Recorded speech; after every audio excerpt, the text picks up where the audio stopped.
All right, it's time for another episode of Restore the Floor, the training camp edition with the pride of suburban Philadelphia, Jalen Duren. See, we have something in common. Obviously, he's a lot better athlete than me. But, Evan, I want to tell you something. He went to a high school, Roman, that when they used to go into the Palestra, and I've told you about the Palestra, they used to have their warm-up balls. I don't know if they still do it with purple and white, and the whole crowd would go, Roman.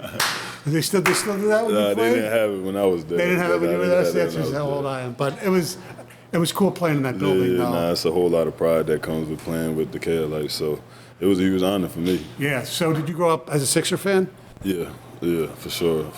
Heavy Sixers fan. I mean, I caught a little bit of AI on the back end, but when I was coming up, it was really like the rebuilding years and all that. Trust the process. Trust the process years. So it was a lot of that going on. So I missed like the AR run to the finals. I missed all that excitement, but I definitely tried to hometown fan.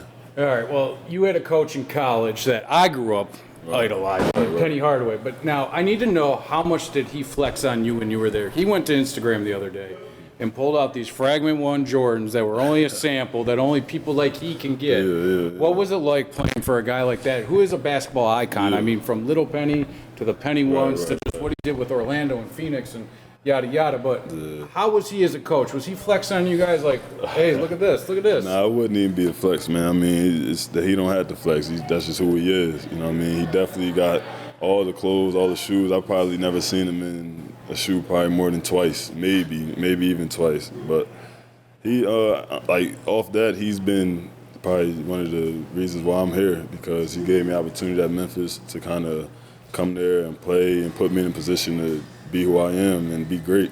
So, I mean, I learned a lot from him and the whole coaching staff, having Larry Brown, another guy, having Larry Brown and Rasheed Wallace there too. I just, you know, I mean, it was a no-brainer for me coming in that I was going to get the knowledge that I needed.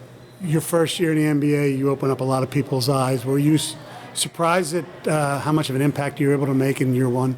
No, I wasn't surprised. I kind of, I got a lot of belief in my game. I know how I play the game. I just play to win, try to make all the right reads and all the right plays. So me coming in, I mean, I just was trying to stay focused, locked in on what I can be and what I can become. How fun was playing with USA Basketball, you and Kate out there practicing against the USA team? Yeah, it was fun. It was huge. I mean, especially being able to get out there with Kate, you know, with him coming back off injury and being able to build that chemistry, going out there and competing against some of the best young guys in the league. So it was good.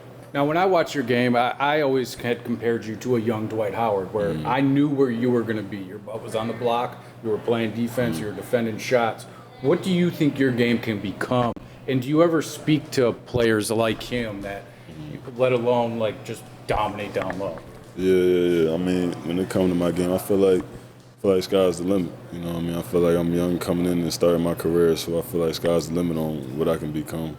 And guys like that, I actually worked out with Dwight back in high school and kind of got like a little relationship with him where he kind of give me advice and just kind of, you know, be one of those guys that you could talk to. He's been through it. You know what I mean? He's been through this already. He's been through the league. He's been at the top of the league, and I should be a Hall of Famer. So definitely somebody that you should, you know what I mean, lean on and kind of get information from. What excites you more, a big block or a dunk? That's tough. I'd probably say a big block. Maybe if you're dunking on somebody, that's different though. You know, I'd probably say dunking on somebody is the best one. Was there ever, now you don't have to name names because we're not trying to get that out there, but is there somebody in the league that you're like, I'm gonna dunk on this dude? Or like, obviously, I'm gonna assume every kid that comes in the league wants to dunk on LeBron James, obviously, right? Yeah. But do you have those kind of goals where you see somebody and you give yourself that self-motivation, like, I'm going to get the better of him today? Nah, I mean, I don't think about it, like, to that extent, be like, oh, I'm going to try to dunk on this specific person. It's kind of like, if it happens, it's cool, but I don't really think too much about that. What about your game from year one to year two? Do you really think people are going to notice if there was an improvement overall that you really took into the summer to apply this year?